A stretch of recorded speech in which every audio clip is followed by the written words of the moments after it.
মের বয়ান অনেক শুনছেন জীবনে, কিন্তু যে সমস্ত পৃথিবীতে করাপ্টেড পারসন, দুর্নীতিবাজ মানুষ আছে কিনা বলেন, সমাজে খারাপ প্রকৃতির মানুষ আছে কিনা বলেন, অপরাধী আছে কিনা বলেন, এই সমস্ত অপরাধীদেরকে আল্লাহ পাক কোন অপরাধীদেরকে কোন জাহান্নামে রাখবেন এই সম্পর্কে আপনাদের উদ্দেশ্যে মেসেজ দিতে চাই। শুনবেন তো ইনশাআল্লাহ। জাহান্নামের মধ্যে একটি জাহান্নাম হচ্ছে সাঈর। কি নাম জাহান্নাম? সবাই বলেন সাঈর নামক জাহান্নাম। এই জাহান্নামে কারা থাকবে? পৃথিবীর 3 শ্রেণীর মানুষকে আল্লাহ পাক এই সাঈর নামক জাহান্নামে ঢোকাবেন। চিৎকার দিয়ে বলেন নাউযুবিল্লাহ। তার মধ্যে এক শ্রেণীর হলো আল্লাহ রাব্বুল আলামিন ঘোষণা করেছেন, ইন্নাল্লাযীনা ইয়াকুলুনা আমওয়ালাল ইয়াতামা যুলমা ইন্নামা ইয়াকুলুনা ফী বুতুনিহিম নারা ওয়া সায়াসলাউনা সাঈরা।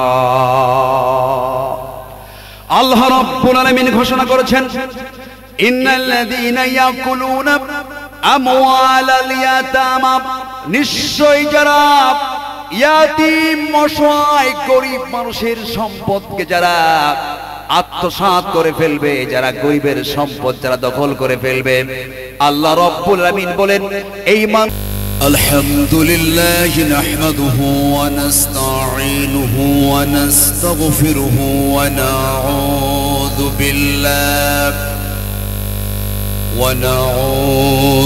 বিল্লাহি মিন শুরুরি أنفسنا ومن سيئات أعمالنا من يهدي الله فلا مضل له ومن يضلله فلا هادي له ونشهد أن لا إله إلا الله وحده لا شريك له ونشهد أن سيدنا وحبيبنا ومولانا محمدا عبده ورسوله الذي أرسله بالحق بشيرا ونذيرا وداعيا إلى الله بإذنه وسراجا منيرا. فقد قال الله تعالى في كلامه المجيد وفرقانه الحميد. সকলেই প্রাণ খুলে কণ্ঠ উজাড় করে মহব্বতের সহিত একটু আওয়াজ দেয়া পড়ো, আউযু বিল্লাহি মিনাশ শাইতানির রাজিম.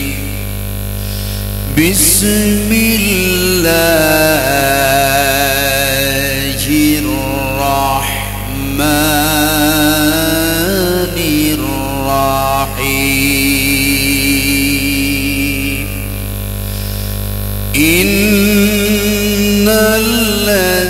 ইন্নাল্লাযীনা কাযযাবু বিআয়াতিনা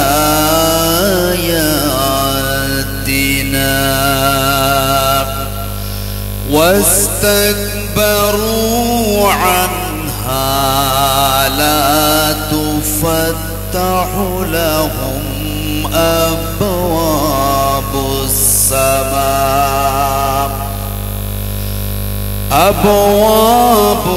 السماء ولا يدخلون الجنة حتى يلج الجمل في سم الخياط وكذلك نجزي المجرمين.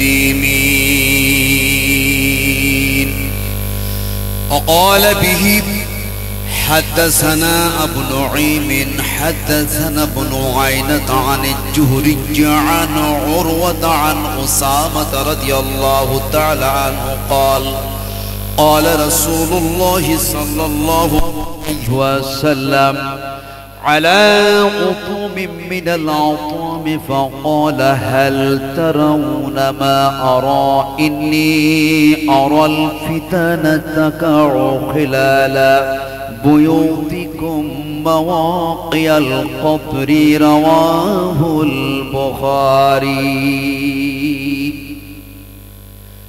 উপস্থিত আল ইনসাফ ইসলামিক ট্রাস্ট উদ্বোধন উপলক্ষে তেলিপাড়া কচুয়ার ভিটা যুব সমাজের উদ্যোগে আয়োজিত আজকের এই প্রথম বার্ষিকী তাফসীরুল কোরআন মাহফিলের সভাপতির আসন অলংকৃত করেছেন বিশিষ্ট শিক্ষাবিদ জনাব মোহাম্মদ হযরত আলী, অবসরপ্রাপ্ত প্রধান শিক্ষক, হাসনাবাদ সরকারি প্রাথমিক বিদ্যালয়, হাসনাবাদ নাকেশ্বরী। আজকের এই তাফসীরুল কোরআন মাহফিলের সম্মানিত প্রধান অতিথি জনাব বিন ইয়ামিন মোল্লা, সভাপতি বাংলাদেশ ছাত্র অধিকার পরিষদ। আজকে তাফসীরুল কোরআন মাহফিলের সম্মানিত প্রধান মেহমান জনাব আলহাজ মাহমুদ হাসান হাজি সোহেল সহ সাধারণ সম্পাদক মনির সমিতি নাকেশ্বরী। আজকে তাফসীরুল কোরআন মাহফিলের সম্মানিত প্রধান আলোচক হাফেজ মাওলানা মুস্তাফিজ রহমানী, খতিব বাইতুল মামুর জামে মসজিদ আশুলিয়া ঢাকা, ইসলামী আলোচক উপস্থাপক RTV চ্যানেল আই। এছাড়াও মঞ্চে উপবিষ্ট জাতির শ্রেষ্ঠ সন্তান আওলাদে রাসূল হযরতুল উলামায়ে কেরাম, সামনে উপস্থিত অত্র এলাকা থেকে আগত ইসলাম প্রিয়, দিন প্রিয়, তাওহীদের পতাকাবাহী, তাওহীদ পন্থী বিভিন্ন পেশাজীবী ও শ্রমজীবী দিনী ভাইরা, পর্দার অন্তরালে বসে থাকা আমার সম্মানিতা মা এবং বোনেরা, সকলকে জানাচ্ছি আমার হৃদয়ের অন্তঃস্থল থেকে আন্তরিক ভক্তিপূর্ণ সালাম। আসসালামু আলাইকুম ওয়া রাহমাতুল্লাহি ওয়া বারাকাতুহু। আল্লাহ সুবহানাহু ওয়া তাআলার দরবারে লক্ষ কোটি শুকরিয়া জ্ঞাপন করছি যে মহান মনিব আমাদেরকে আজকের এই আবহাওয়ার মধ্যে, আমার মনে করি এটা আমাদের জন্য একটা অনুকূল আবহাওয়া, কথা বলে ঠিক কিনা? আল্লাহ সুবহানাহু ওয়া তাআলা একটা সুন্দর পরিবেশে আজকে আমাদেরকে এখানে আসার সুযোগ করে দিয়েছেন। সেই জন্য সে মহান মনিবের দরবারে শুকরিয়া স্বরূপ সকলে পড়ছে আলহামদুলিল্লাহ। আরো জোরে একটা আওয়াজ দিয়ে পড়েন আলহামদুলিল্লাহ। দরুদ ও সালাম সাইয়্যিদুল মুরসালিন রাহমাতুল লিল আলামিন সাইয়্যিদুল কাওনাইন বিশ্বনবী হযরত মুহাম্মদ রাসূলুল্লাহ, সকলে একটা আওয়াজ দিয়ে পড়ি সাল্লাল্লাহু আলাইহি ওয়াসাল্লাম। সম্মানিত উপস্থিতি, রাস্তায় অসংখ্য মানুষ ঘোরাঘুরি করছে কিনা বলেন? প্যান্ডেল মোটামুটি অর্ধেক ভরে গেছে, আর বাকি যে ভাইগুলো রাস্তায় ঘোরাঘুরি করছেন আপনাদের প্রতি উদাত্ত আহ্বান জানাচ্ছি, এদেশে দিকেও ঘোরাঘুরি করবেন না। সবাই আল্লাহ পাকের কোরআনের জালসা, কোরআনের মজলিসে সবাই এসে বসে আল্লাহর কোরআনের জ্ঞান, রাসূলের হাদিস থেকে মেসেজগুলো দেওয়া হবে, এগুলো আমরা সকলে উপভোগ করব, কথা বলে ঠিক কিনা? সম্মানিত উপস্থিতি, পৃথিবীর মানব গোষ্ঠীর জন্য সর্বশ্রেষ্ঠ নিয়ামত হচ্ছে আল কোরআন। আল্লাহু আকবার বলেন। পৃথিবীর মানব গোষ্ঠীর জন্য সর্বশ্রেষ্ঠ নিয়ামত হচ্ছে আল কোরআন। তদানীন্তন আরব সমাজ, যে সমাজে চুরি, ব্যভিচার, হত্যা, ধর্ষণ ইত্যাদিতে লিপ্ত ছিল গোটা জাতি, সদাচরণ, সত্য কথা বলা, পরের উপকার করা, মানুষের খেদমত করা ইত্যাদি সম্পর্কে তাদের কোনো জ্ঞানই ছিল না। মোট কথা তারা ছিল একটা আনসিভিলাইজেশন এন্ড ব্রুটাল নেশন, যারা সভ্য এবং অসভ্য জাতিতে পরিণত হয়েছিল। যারা দেশ এবং সমাজকে যারা পরিচালনা করেছিল, তারা অর্থনৈতিক দিক থেকে সুদ ভিত্তিক অর্থ নীতিতে বিশ্বাসী ছিল। নারীর সতীত্বের কোনো মর্যাদাই ছিল না। যে যেভাবে পারত নারীকে ব্যবহার করত, সেই নারী কার স্ত্রী, কার মেয়ে, কার বোন, সেটা দেখার কোনো প্রয়োজন ছিল না। এভাবে করে আত্মার দিক থেকে মৃতপ্রাপ্ত, সভ্যতার বিকাশের দিক থেকে অধপতিত, লাঞ্ছিত, পাপ পঙ্কিলতার আবর্তে নিমজ্জিত গোটা সমাজটাকে রাসূল করিম সাল্লাল্লাহু আলাইহি ওয়াসাল্লাম পৃথিবীর সর্বশ্রেষ্ঠ সমাজে পরিণত করেছিলেন। তিনি যেই জিনিস দিয়ে সেই সমাজটাকে পৃথিবীর সর্বশ্রেষ্ঠ সমাজে পরিণত করেছিলেন, সেই জিনিসটার নাম হচ্ছে আল কোরআনুল কারীম। আসুন এই আল কোরআনুল কারীম থেকে আমরা সরাসরি আলোচনা পেশ করব ইনশাআল্লাহ। কষ্ট হচ্ছে নাকি আপনাদের? আর কেউ হাঁটাহাঁটি করবেন না, মাইক সমস্যা হয়ে যায় এখানে। আস্তে আসবেন, আস্তে বসে যাবেন সেখানে। আমার বন্ধুগণ, বিশাল এলাকা, সব মানুষগুলো যদি এখন চলে আসতো, প্যান্ডেল জায়গা হতো কিনা? জায়গা হতো? হতো না। অনেকে বাড়িতে শুয়ে আছেন, কান বের করে আছেন যে বক্তা সাহেবদের ভূমিকা কেমন, এদের ঢং কেমন। আজকে শ্রোতা, ম্যাক্সিমাম শ্রোতাগুলি দুই প্রকার হয়ে থাকে। কয় প্রকার? দুই প্রকার। কেউ চায় টান, আবার কেউ চায় জ্ঞান। কথা বলে ঠিক কিনা? কেউ চায় টান, আবার কেউ চায় জ্ঞান। জানি না আপনাদের এলাকার এনভায়রনমেন্ট, পরিবেশটা কেমন আমি বলতে পারবো না। আল্লাহ সুবহানাহু ওয়া তাআলা আমার ক্ষুদ্র জ্ঞান থেকে যতটুকু চেষ্টা করা দরকার, আল্লাহর কোরআন এবং রাসূলের হাদিসের বাইরে কোনো মেসেজ, কোনো ইনফরমেশন আজকে জাতির সামনে উপস্থাপন করব না ইনশাআল্লাহ। বলেন ইনশাআল্লাহ।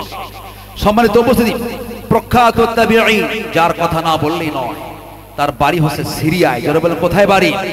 সিরিয়া। রিসেন্ট আবার সিরিয়াও বিজয় হয়েছে, আলহামদুলিল্লাহ। বলেন স্বৈরাচার থেকে সিরিয়া কি হয়েছে? মুক্ত হয়েছে। তদ্রুপ গোটা পৃথিবীতে যত ডিক্টেটরশিপ, স্বৈরাচার পৃথিবীর আনাচে কানাচে যেখানেই থাকুক না কেন, স্বাধীনতাকামী মানুষগুলো অবশ্যই সেই অঞ্চলগুলোকে বিজয় করে ছাড়বে। কথা বলে ঠিক কিনা? সিরিয়ার প্রখ্যাত একজন তাবিঈ, তার নাম হচ্ছে কাসির ইবনে কায়াস রাহমাতুল্লাহ আলাইহি। তার বাড়ি হচ্ছে সিরিয়ায়। তিনি একদিন ডিসাইড করলেন যে আমি সিরিয়া থেকে মদিনায় যাব আল্লাহ রাসূলের হাদিসের জ্ঞান অর্জন করার জন্য। সুবহানাল্লাহ। বলেন কিসের জ্ঞান? আল্লাহ রাসূলের হাদিসের জ্ঞান অর্জন করার জন্য আমি সিরিয়ায় গমন করব।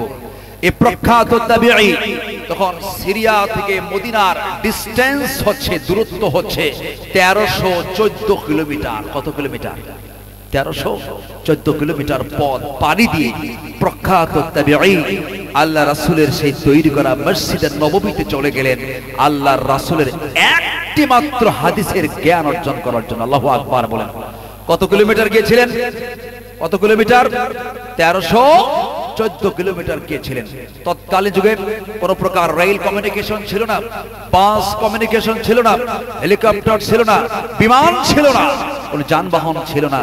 মরুভূমির উত্তপ্ত গরম বালু উপেক্ষা করে, সূর্যের প্রচন্ড তাপ সহ্য করে প্রখ্যাত তাবিঈ কাসির ইবনে কায়াস রাহমাতুল্লাহ আলাইহি আল্লাহর রাসূলের একটি মাত্র হাদিসের জ্ঞান অর্জন করার জন্য মদিনায় গিয়েছিলেন। আল্লাহু আকবার। বলেন আর আমরা কয় কিলোমিটার পাড়ি দিয়ে আসছি এলাকাবাসী? 1 কিলোমিটার, হাফ কিলোমিটার। অনেকে হাফ কিলোমিটারের মধ্য থেকে অনেক মানুষ এই প্যান্ডেলে এখন আসতে পারে নাই। কথা বলে ঠিক কিনা? এদের চাইতে কপাল পোড়া আকাশের নিচে, জমিনের উপরে আর একটাও খুঁজে পাওয়া যাবে না। কথা বলে ঠিক কিনা? হাদিসটা কি ছিল?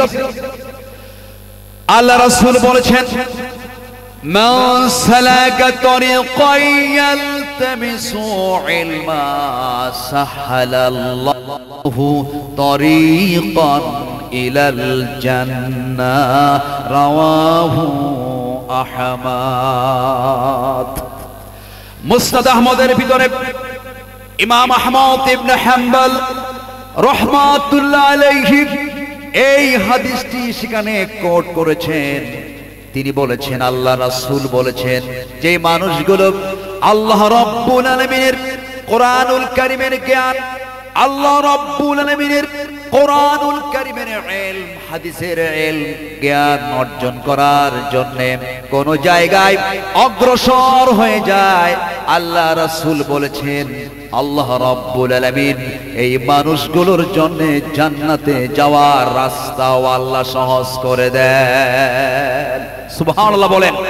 এই হাদিসের জ্ঞান অর্জন করার জন্য প্রখ্যাত তাবিঈ কাথির ইবনে কায়াস রাহমাতুল্লাহ আলাইহি মদিনায় গিয়েছিলেন 1314 কিলোমিটার পথ পাড়ি দিয়া। আল্লাহু আকবার বলেন। এল চর্চা করবেন ভাই, একটা উঠে দাও আর দুই চড়ে দাও। এটা এল আল্লাহর কোরআনের জ্ঞান অর্জন করবেন। আল্লাহ রাসূল বলেছেন সাহালাল্লাহু তরিকান ইলাল জান্নাহ, এই মানুষগুলো আল্লাহর জান্নাতি হয়ে যাবে। চিৎকার দিয়ে বলে সুবহানাল্লাহ, সুবহানাল্লাহ। হ্যাঁ, কষ্ট হচ্ছে আপনাদের মনে হয় নাকি? অথচ বাড়ির কাছ থেকে হাফ কিলোমিটারের মধ্যে অনেক মানুষ এখানে আসতে পারে নাই। কপাল বনা কিনা বলেন? আল্লাহ রাসূলের হাদিসের ইলম জ্ঞান চর্চা করবেন, কোরআনের ইলম জ্ঞান যতটুকু থাকবেন এখানে চর্চা হয়ে যাবে। এই জ্ঞান অর্জন কিয়ামতের দিন আমাদের সকলের জন্য নাজাতের ওসিলা হয়ে যাবে। কথা বলে ঠিক কিনা? কথা বলে ঠিক কিনা? ইলমের গুরুত্ব কেমন? আল্লাহ রাসূলকে প্রশ্ন করা হলো, ইয়া রাসূলুল্লাহ মা হাদ্দুল ইলমিল্লাযী ইযা বালাগাহুর রাসূলু ফাকিহা মান হাফিযা আলা উম্মতি 40 হাদিসান ফি আমরি দীনিহি বা'সাহুল্লাহু আযজা ওয়া জাল্লা ইয়াউমাল কিয়ামাতি ফাকিহা। আল্লাহ রাসূলকে প্রশ্ন করা হলো, ইয়া রাসূলুল্লাহ কি পরিমাণ ইলম জ্ঞান চর্চা করলে ওই মানুষগুলোকে আলেম বলা যাবে, ফকিহ বলা যাবে, মুফতি মুহাদ্দিস বলা যাবে? আল্লাহ রাসূল বললেন মান হাফিজ আলা উম্মতি 40 হাদিসান ফি আমরি দীনিহি। আল্লাহ রাসূল বললেন আমার উম্মতের ভিতরে কোন উম্মত যদি শরীয়ত সংক্রান্ত 40টি হাদিসের জ্ঞান রাখতে পারে, আল্লাহ রাসূল বলেছেন বা'সাহুল্লাহু আযজা ওয়া জাল্লা ইয়াউমাল কিয়ামাতি ফাকিহা। আল্লাহ রাসূল বলেছেন শরীয়ত সংক্রান্ত, আল্লাহর দ্বীন সংক্রান্ত 40টি হাদিস যাদের মুখস্থ থাকবে, বিশ্বনবীজি বলেছেন এই মানুষগুলোকে আল্লাহ রাব্বুল আলামিন কিয়ামতের দিন কবর থেকে আলেম হিসাবে আল্লাহ নিজে উঠাবে। আল্লাহু আকবার বলে। আলেম হয়ে উঠবে। কয়টি হাদিস লাগবে? 40টি হাদিসের জ্ঞান লাগবে। But it is a matter of great regret that, অত্যন্ত দুঃখের বিষয়, পরিতাপের বিষয়, আমাদের অনেকের বয়স 60 বছর পার হয়েছে। হয়েছে কিনা বলেন? 50, 60, 70, 80 বছর পার করে ফেলেছে। আল্লাহর রাসূলের 40টি হাদিসের জ্ঞান তো থাকা দূরের কথা, 60টা হাদিসের জ্ঞান অনেকের মাথায় নাই। কথা বলে ঠিক কিনা? কিন্তু চায়ের দোকানে এরা জ্ঞানের এত যে মেসেজ সেখানে দেয়, পৃথিবীর বড় বড় জ্ঞানীরা এদের কাছে ফেল হয়ে যায়। কথা বলে ঠিক কিনা? চায়ের কাপে ঝড় তুলে ফেলে। জীবন থেকে বছরের পর বছর 60টি 70টি বছর পার করে ফেললো, এক পা কবরে চলে গেছে, মাথার চুল পেকে গেছে, দাড়ি পেকে গেছে। তারপরও এই ধরনের কিছু মুরব্বী প্রকৃতির লোক আছে, এরা আবু জেহেলের উত্তরসূরি থেকে নিজের নামটা এখনো কাটতে পারে না। কথা বলে ঠিক কিনা?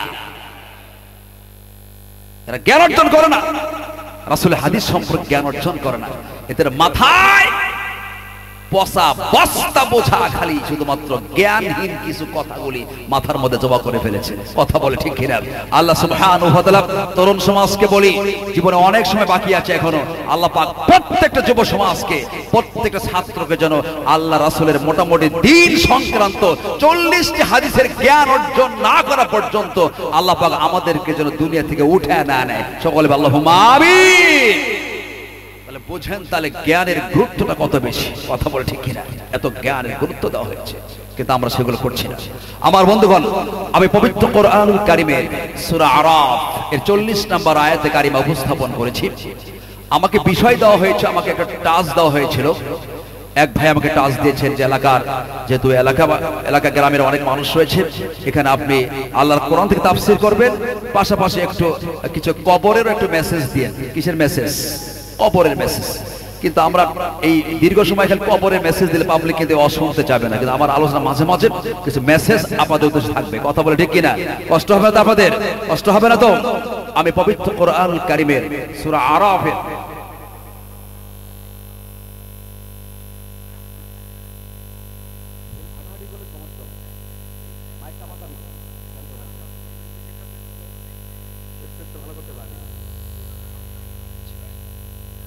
কি হলো?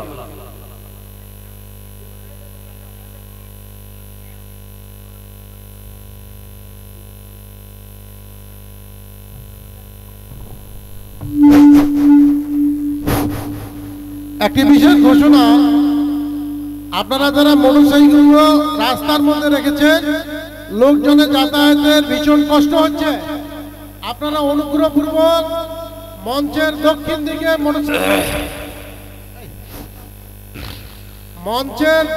দিকে মোটরসাইকেলের গ্যারেজ আছে, সেখানে কোনো প্রকারের টাকা পয়সা লাগবে না। আপনারা দয়া করে রাস্তার মোটরসাইকেলগুলো এবং অটোগুলো গ্যারেজের ভিতরে রাখুন। এটা মাহফিল কর্তৃপক্ষ থেকে আপনাদের কাছে বিশেষ অনুরোধ। আপনারা আর একটা গাড়িও এবং যে গাড়িগুলো রাস্তায় আছে সে গাড়িগুলো দয়া করে গ্যারেজের মধ্যে রাখুন। ধন্যবাদ। সম্মানিত উপস্থিতি, আমি বলতেছিলাম পবিত্র কোরআনুল কারীমের সূরা আরাফ আয়াত নাম্বার 40। কত নম্বর আয়াত? সবাই বলে কত নম্বর আয়াত? 40। আল্লাহ পাক দেখি আয়াতে কি বলেছেন। আল্লাহ রাব্বুল আলামিন ঘোষণা করেছেন, ইন্নাল্লাযীনা কাযাবু বিআয়াতিনা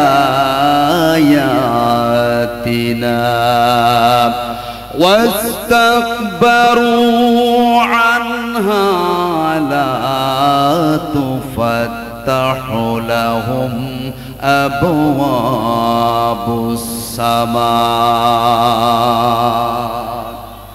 আল্লাহ রাব্বুল আলামিন ঘোষণা করেছেন, নিশ্চয়ই যারা আল্লাহর কোরআনুল কারীমকে যারা প্রত্যাখ্যান করে, অবজ্ঞা করে, মিথ্যা প্রতিপন্ন মনে করে, আল্লাহ রাব্বুল আলামিন বলেন এই মানুষগুলোর জন্য কখনো আসমানের দরজা কখনো খোলা হবে না, অর্থাৎ রহমতের দরজা খোলা হবে না। ওয়া ফুতিহাত আবওয়াবুর রহমান, রহমতের দরজা এই মানুষগুলোর জন্য কখনো খোলা হবে না যারা আল্লাহর কোরআনের বিরুদ্ধাচরণ করে। এরকম লোক সমাজ আছে কিনা বলেন? শুধু তাই নয়, আল্লাহ রাব্বুল আলামিন আরো ঘোষণা করেছেন, ওয়ালা ইয়াদখুলুনাল জান্নাতা হাত্তা ইয়ালিজাল জামালু ফি সাম্মিল খিয়াত। আল্লাহ রাব্বুল আলামিন ঘোষণা করেছেন এই মানুষগুলোর জন্য কখনো আল্লাহর জান্নাতের দরজাও খোলা হবে না। সুচের ছিদ্র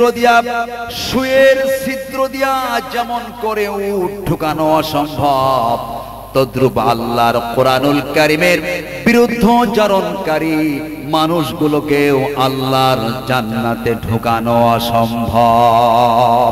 কথা বলে ঠিক কিনা? সুয়ের ছিদ্র দিয়ে উট ঢুকানো যাবে, মহিলা মা বোনরা তো সুতাই ঠিক মতো দিতে পারে না। কথা বলে ঠিক কিনা? আল্লাহ পাকের এক্সাম্পল কত চমৎকার। আল্লাহর কোরআনের বিরুদ্ধাচরণ যারা করবে এই মানুষগুলোকে সুয়ের ছিদ্র দিয়া যেমন করে উট ঢুকানো অসম্ভব, এই কোরআন বিরোধী মানুষগুলোকেও আল্লাহর জান্নাতে ঢুকানো অসম্ভব। কথা বলে ঠিক কিনা?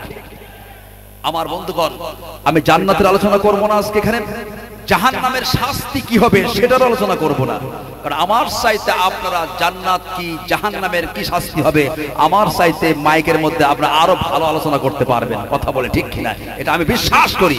তবে একটা মেসেজ আমি দিব, সেটা হচ্ছে আল্লাহ পাক জাহান্নাম তৈরি করেছেন কয়টা? সবাই বলেন দেখি, কয়টা? 7টা।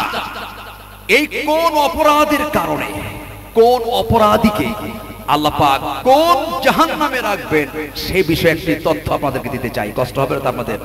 জাহান্নামের বয়ান অনেক শুনছেন জীবনে, কিন্তু যে সমস্ত পৃথিবীতে করাপ্টেড পারসন, দুর্নীতিবাজ মানুষ আছে কিনা বলেন, সমাজে খারাপ প্রকৃতির মানুষ আছে কিনা বলেন, অপরাধী আছে কিনা বলেন, এই সমস্ত অপরাধীদেরকে আল্লাহ পাক কোন অপরাধীদেরকে কোন জাহান্নামে রাখবেন এই সম্পর্কে আপনাদের উদ্দেশ্যে মেসেজ দিতে চাই। শুনবেন তো ইনশাআল্লাহ? জাহান্নামের মধ্যে একটি জাহান্নাম হচ্ছে সাঈর। কি নাম জাহান্নাম? সবাই বলেন সাঈর নামক জাহান্নাম। এই জাহান্নামে কারা থাকবে? পৃথিবীর 3 শ্রেণীর মানুষকে আল্লাহ পাক এই সাঈর নামক জাহান্নামে ঢোকাবেন। চিৎকার দিয়ে বলেন নাউযুবিল্লাহ।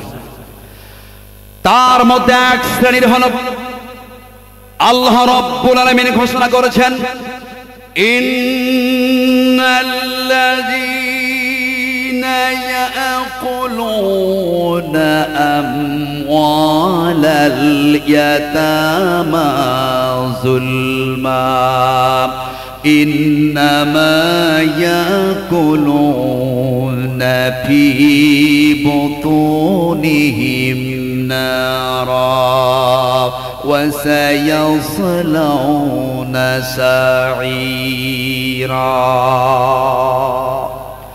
আল্লাহ রাব্বুল আলামিন ঘোষণা করেছেন, ইন্নাল্লাযীনা ইয়াকুলুনা আমওয়ালাল ইয়াতামা, নিশ্চয়ই যারা ইয়াতীম, অসহায়, গরীব মানুষের সম্পদকে যারা আত্মসাৎ করে ফেলবে, যারা গরিবের সম্পদ যারা দখল করে ফেলবে, আল্লাহ রাব্বুল আলামিন বলেন এই মানুষগুলো মানুষের সম্পদ শুধু ভক্ষণ করে নাই, এরা আগুন দিয়া নিজের পেটটাকে ভরে ফেলেছে।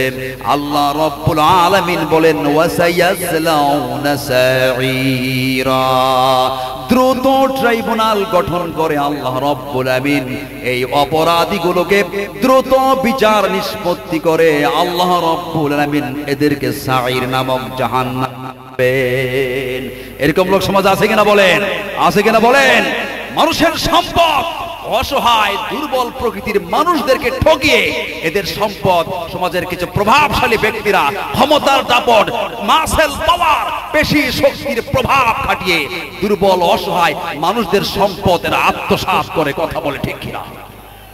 এই আত্মসাৎকারী মানুষগুলোকে আল্লাহ রাব্বুল আলামিন সাঈর নামক জাহান্নামে ঢোকাবেন। চিৎকার দিয়ে বলেন নাউযুবিল্লাহ, নাউযুবিল্লাহ। এরকম সম্পদের আত্মসাৎকারী মানুষ আমাদের সমাজে আছে না নাই? আছে কিনা বলেন? অথচ বিশ্ব নবীজি বলেছেন, আল্লাহ রাসূল বলেছেন, মান আখাযা শিবরাম মিনাল আরদি যুলমান ফাইন্নাহু ইউতাওয়াকাহু ইয়াওমাল কিয়ামাতি মিন সাব'i আরদিন। রাওয়াহুল বুখারী। আল্লাহু আকবার বলেন। আল্লাহ রাসূল বলেছেন, বিশ্ব নবীজি বলেছেন যে মানুষগুলো মান আখাযা শিবরাম মিনাল আরদি, কোন মানুষের 1 বিঘত জমিন যদি আত্মসাৎ করে নেয়, 1 শতক, হাফ শতক না, মাত্র 1 বিঘত এরকম পরিমাণ জমিন যদি কারো কেউ দখল করে নেয়, আল্লাহ রাসূল বলেছেন কিয়ামতের দিন আল্লাহ রাব্বুল আলামিন এই মানুষগুলোর গলায় 7 তবক জমিন আল্লাহ ঝুলাইয়া দিবেন। খা, জমের খাওয়া খা, তোর কত জমি দরকার। এরকম জমি পাগল সমাজ আছে কিনা বলেন? নিজেরটাই পরিতৃপ্ত হয় না, জমির সাথে জমির, প্রতিবেশীর জমির কোদাল দিয়ে এমন কাটিং দেয় রে বাপ রে বাপ। আছে কিনা বলেন? আছে কিনা বলেন? জমির আইল ঠিক থাকে না। 2 হাজী সাহেবের জমির আইল এক জায়গায়। কোন জায়গায়? এক জায়গায় হাজী সাহেবের জমির আইল। 2 হাজী সাহেব জমির আইল কাটতে কাটতে এমন কাটিং দিছে, ছাগল, বকরি ছাগল জমির সামনে গিয়ে আল্লাহ আমি জমি পার হয়েও পারে যাবো, কিন্তু যে আইল, এটা হাজী সাহেবের আইল, এটা আইল না পুলসিরাত। কি বানাইছে? পুলসিরাত বানাইছে। এরকম আছে কিনা বলেন? আছে কিনা বলেন? অনেকে মুরব্বী, অনেক চাচা মসজিদে গিয়ে ফতোয়া দেয়, ভাতিজা নামাজের কাতার সোজা কর বেটা, কাতার সোজা না করলে নামাজ হবে না। অথচ এই চাচা কোদাল নিয়ে গিয়ে জমির আইল এমন ভাবে কাটিং দিছে, মাথার জমির 2 মাথা ঠিক আছে, মাঝখানে তীর ধনুকের মতো পাকা করে ফেলছে। কথা বলে ঠিক কিনা? এরকম চাচা হয়তো এই এলাকায় নাই মনে হয়। হ্যাঁ, এরকম চাচার বাতাস লাগছে এই জায়গায়। আছে কিনা বলেন? আছে কিনা বলে? এরা ডিরেক্ট আল্লাহ পাক এদের দ্রুত বিচার নিষ্পত্তি করে সাঈর নামক জাহান্নামে ঢুকাবে। কথা বলে ঠিক কিনা?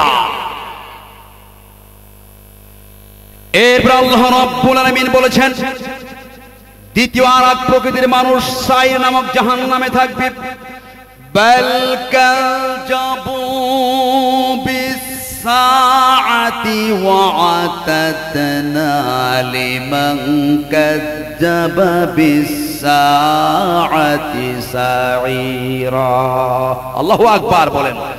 আল্লাহ রাব্বুল আলামিন সূরা ফুরকানের ভিতরে ঘোষণা করেছেন বরং যারা বাল কাযাবু বিস-সাআত, যারা ডে অফ জাজমেন্ট, যারা পরকাল কিয়ামতের দিবসকে যারা অস্বীকার করে ফেলে, কিয়ামত সম্পর্কে যারা জ্ঞান রাখে না, আল্লাহ রাব্বুল আলামিন বলেন এই মানুষগুলোকেও আমি আল্লাহ সাঈর নামক জাহান্নামের অধিবাসী বানাবো।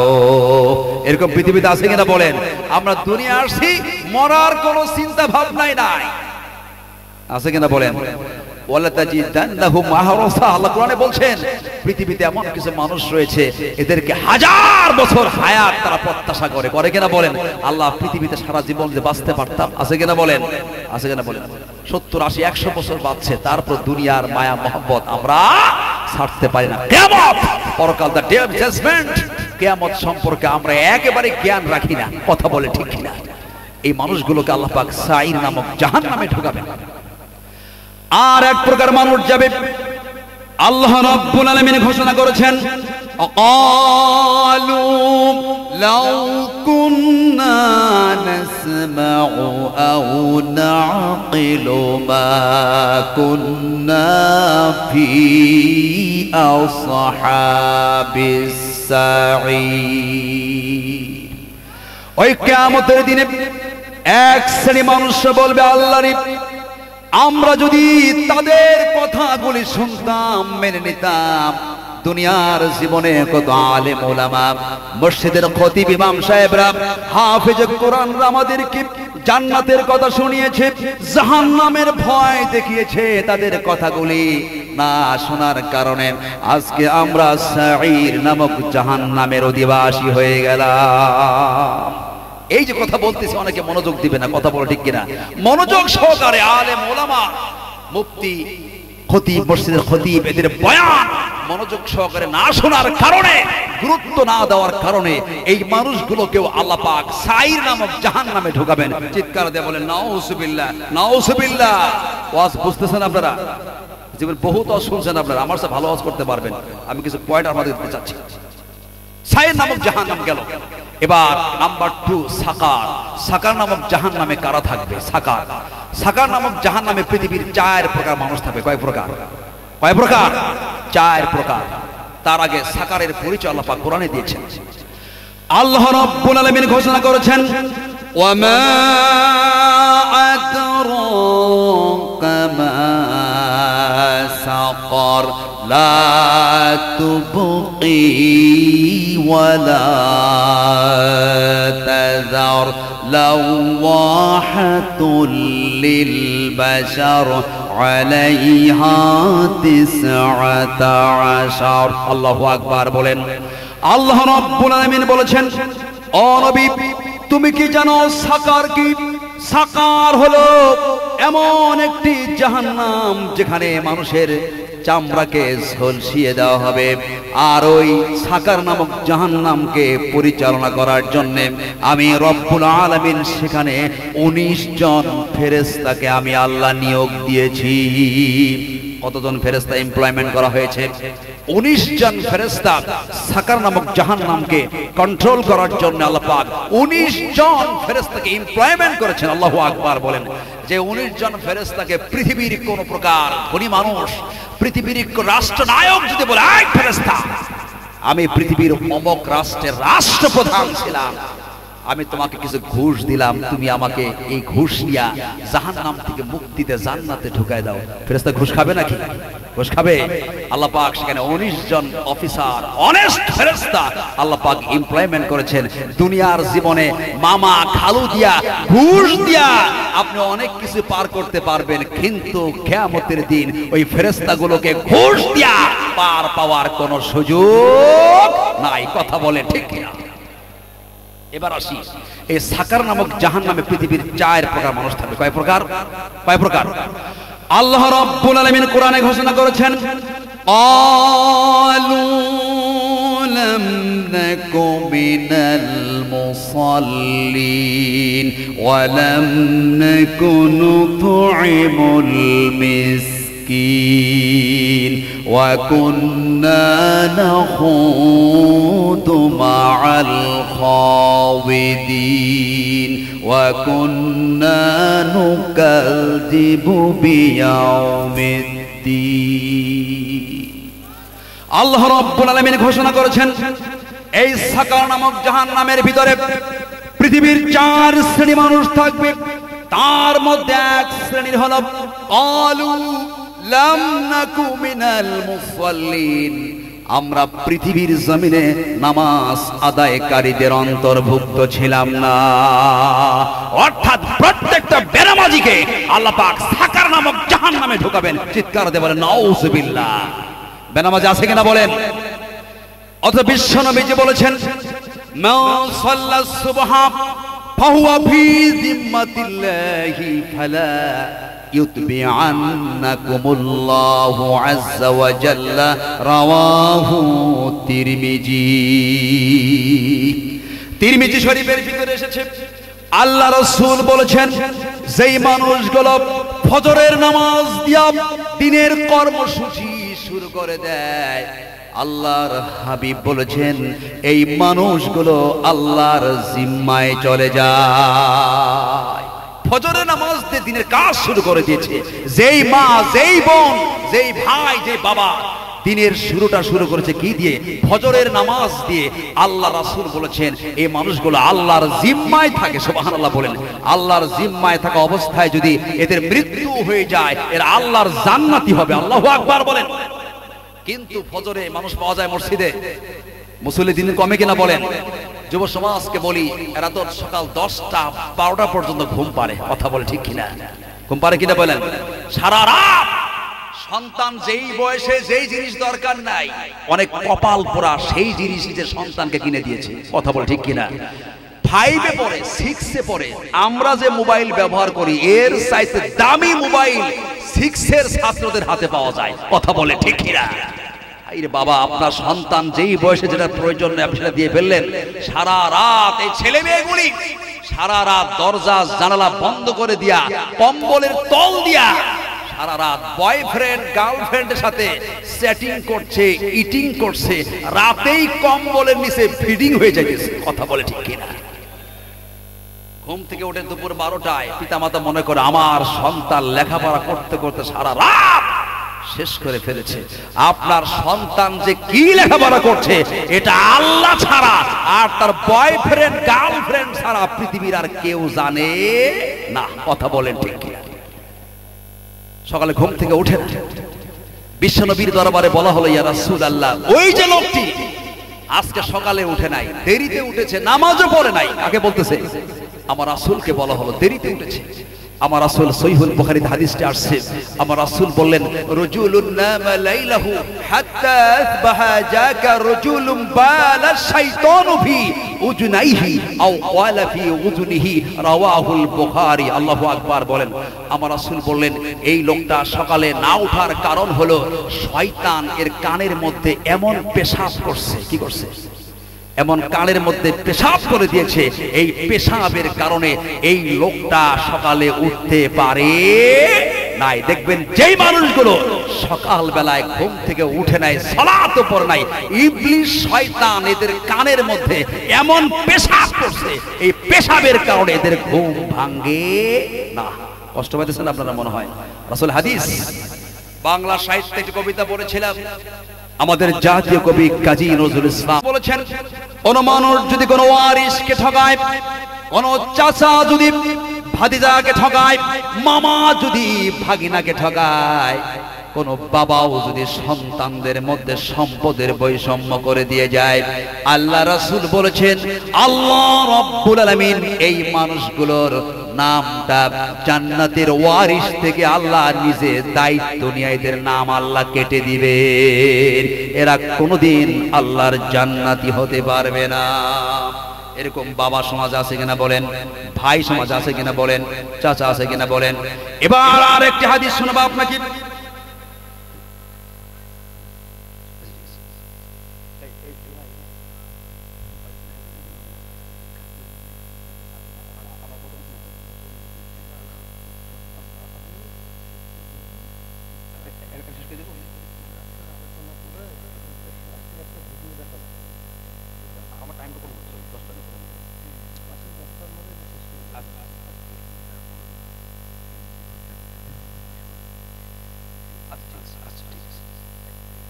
সম্মানিত উপস্থিতি, আমি বলতেছিলাম এরপরে সুনান ইবনে মাজাহ 2704 নম্বর হাদিস, আমার রাসূল বলেছেন ইন্নার রাজুলা লা ইয়ামালু বিআমালি আহলিল খায়র 70, যে মানুষগুলো দুনিয়ার জীবনে 70টি বছর ভালো কাজ করেছে কিন্তু সম্পদের বন্টন করতে গিয়া ওয়ারিসদের মধ্যে ইনসাফ করে নাই, আমার রাসূল বলেছেন ফা দাখালান নার, এটা জাহান্নামী হবে। নাউযুবিল্লাহ বলেন।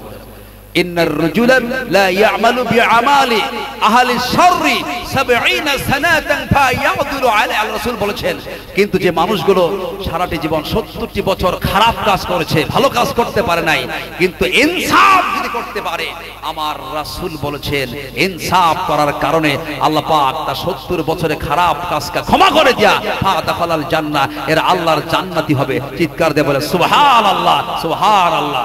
অনেক বাবা রয়েছেন নিজের মেয়ের মাথায় হাত বুলিয়ে দিয়ে বলে মা তোকে কিছুই দিতে পারলাম না, তোর জন্য আমি দোয়া করে গেলাম। এরকম বাবা আছে কিনা বলেন, আছে কিনা বলেন। এরকম বাবার কোন দোয়া আল্লাহর দরবারে কবুল হবে না। আগে সম্পদ বুঝায় দেন, ঠিক বলে দেন, আগে ইনসাফ যা দিবেন দুনিয়াতে যদি দেন দিয়ে থাকেন ইনসাফ করতে হবে।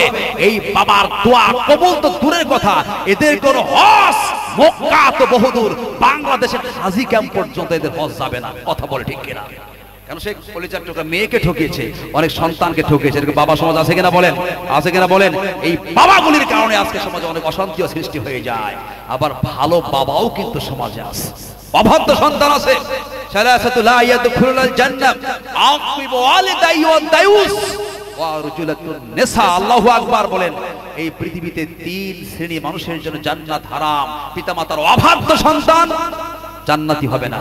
দায়ুস ওই সমস্ত পুরুষ যারা নিজের স্ত্রীকে, নিজের মেয়েকে, নিজের কন্যাকে, নিজের মাকে, নিজের পুত্রবধূকে পর্দায় রাখার ব্যাপারে কিছুই বলে না। এরকম পুরুষ আছে কিনা বলেন, এরা জাহান্নামী হবে। ওয়া রুজুলাতুন নিসা, যে সমস্ত ছেলেরা মেয়েদের মতো পোশাক পরে, যে সমস্ত মেয়েরা ছেলেদের মতো পোশাক পরে, বুঝতে পারছেন, এরা জাহান্নামী হবে। নাউজুবিল্লাহ বলেন, নাউজুবিল্লাহ বলেন। আমার বন্ধুগণ, জাহান্নাম 4 পর্যন্ত আছে। আমরা আর 3টা সময় আমার হবে না, যেহেতু ওদিকে যাওয়ার সময় হবে না।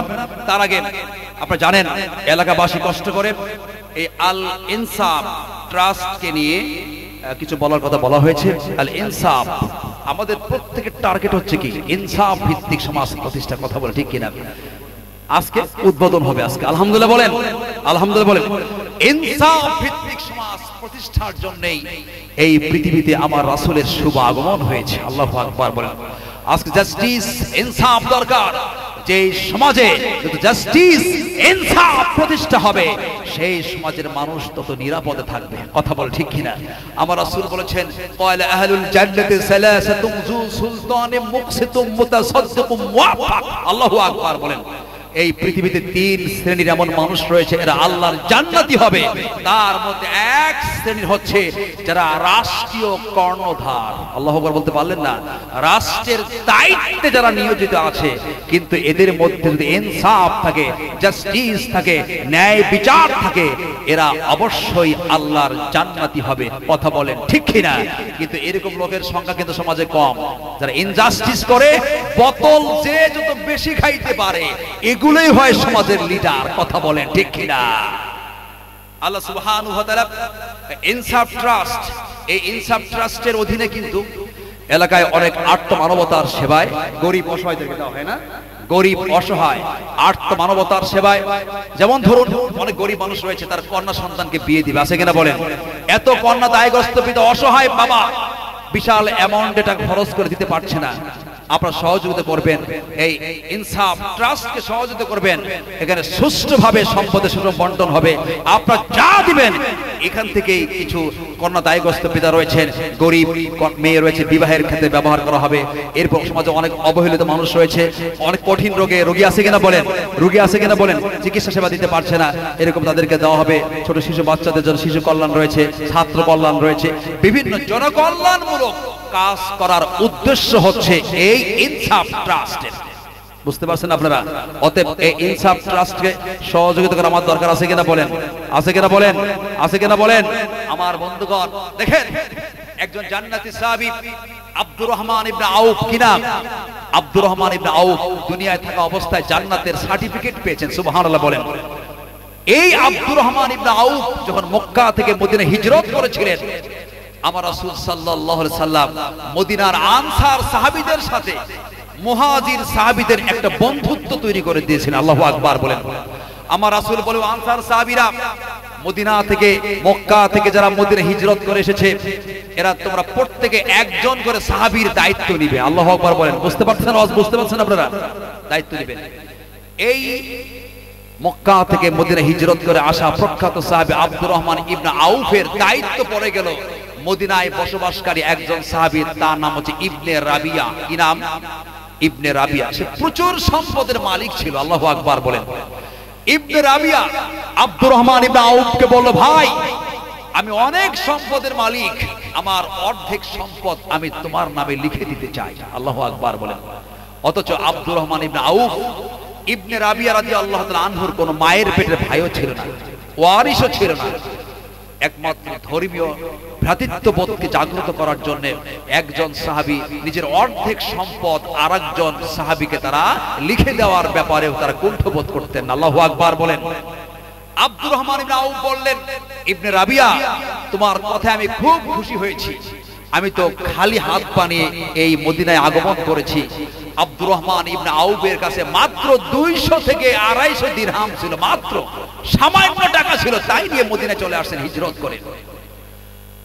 আব্দুর রহমান ইবনে আউফ ইবনে রাবিয়াকে বললেন, ভাই আমি তোমার কাছে টাকা পয়সা নিব না, তুমি আমাকে কিছুই দিতে হবে না, আমাকে শুধু বাজারটা কোন দিকে, বাজারটা আমাকে দেখিয়ে দাও। সুবহানাল্লাহ বলেন। আব্দুর রহমান ইবনে আউফ বাজারে চলে গেলেন, বাজার মনিটরিং করলেন। এখান থেকে শিক্ষণীয় বিষয় হচ্ছে, যুব সমাজকে বলি, চাকরি হচ্ছে না, তাতে কি হয়েছে? আফসোসের কিছু নাই। এই পৃথিবীতে একজন শ্রেষ্ঠ এন্টারপ্রেনার, কম্পানিয়ন, শ্রেষ্ঠ উদ্যোক্তা সাহাবী হচ্ছিলেন আব্দুর রহমান ইবনে আউফ রাদিয়াল্লাহু তাআলা আনহু। আল্লাহু আকবার বলেন। আব্দুর রহমান আউফ বলেন, ভাই তুমি আমাকে বাজারের রাস্তাটা দেখিয়ে দাও। আব্দুর রহমান ইবনে আউফ বাজারে চলে গেলেন, বাজার মনিটরিং করলেন। তার ক্যাশ কত, চালান কত আছে? মাত্র 200 থেকে 250 দিরহাম টাকা নিয়ে তিনি বাজারে চলে গেলেন, মনিটরিং করলেন। তিনি মধুর ব্যবসা, ক্ষুদ্র ব্যবসা শুরু করলেন। সুবহানাল্লাহ বলেন। আব্দুর রহমান ইবনে আউফকে ইবনে রাবিয়া বলছে, ভাই তোমাকে কিছু ঋণ দেই? না, আমি ঋণ নিব না। এর কারণ হচ্ছে আমার রাসূলকে আমি স্বচক্ষে দেখেছি, আমার রাসূল ঋণগ্রস্ত ব্যক্তির জানাজার সালাত আমার রাসূল পড়ান। কথা বলে ঠিক কিনা? ঋণ নিব না। ক্ষুদ্র ব্যবসা করে আব্দুর রহমান ইবনে আউফ মদিনায় সফল ব্যবসায়ী হয়েছিলেন, কিন্তু তিনি দানের হাত কখনো ক্লোজ করেন নাই, বন্ধ করেন নাই। দানের হাতকে সম্প্রসারিত করেছিলেন। এদিকে তাকান। দানের হাতকে সম্প্রসারিত করার কারণে আব্দুর রহমান ইবনে আউফ মদিনার সেরা ব্যবসায়ী হয়েছিলেন এবং তিনি একদিনেই 70 লক্ষ টাকা পর্যন্ত তিনি দান করেছিলেন। আল্লাহু আকবার বলেন। প্রধান অতিথির আগমন, স্বাগতম, স্বাগতম, প্রধান অতিথির আগমন, নারায়ে তাকবীর, আল্লাহু আকবার, জনাব বিন ইয়ামিন মোল্লা ভাইয়ের আগমন, স্বাগতম, নারায়ে তাকবীর, আল্লাহু আকবার। সম্মানিত উপস্থিতি, আমাদের মাঝে উপস্থিত হয়েছেন বাংলাদেশ ছাত্র অধিকার পরিষদের সম্মানিত সভাপতি, আমাদের এলাকার কৃতি সন্তান। কথা বলে ঠিক কিনা? আমাদের আলোকিত সন্তান জনাব বিন ইয়ামিন মোল্লা ভাই আমাদের মাঝে উপস্থিত হয়েছেন। আমরা তার জন্য দোয়া করব, আল্লাহ সুবহানাহু ওয়া তাআলা ছাত্র জনতার অধিকারের ব্যাপারে আরো সজাগ হয়ে মানবতার কল্যাণে, ইসলামের কল্যাণে বেশি বেশি করে কাজ করার তৌফিক দান করুক সকলে, আল্লাহুম্মা আমিন। আমার বন্ধু বলতেছিলাম আব্দুর রহমানের আউফ রাদিয়াল্লাহু তাআলা আনহু মাত্র 200 দিরহাম চালান নিয়া মদিনার এত বড় সফল ব্যবসায়ী হয়েছিলেন, কিন্তু ব্যবসার শুরু থেকেই দানের হাত তিনি কিন্তু বন্ধ করেন নাই। কথা বল ঠিক কিনা? দানের হাত সম্প্রসারিত করেছিলেন। এই জন্য আপনাদের উদ্দেশ্যে আমার উদাত্ত আহ্বান থাকবে, এই ইনসাফ ট্রাস্টকে আমরা যারা উপস্থিত হয়েছি প্রত্যেকেই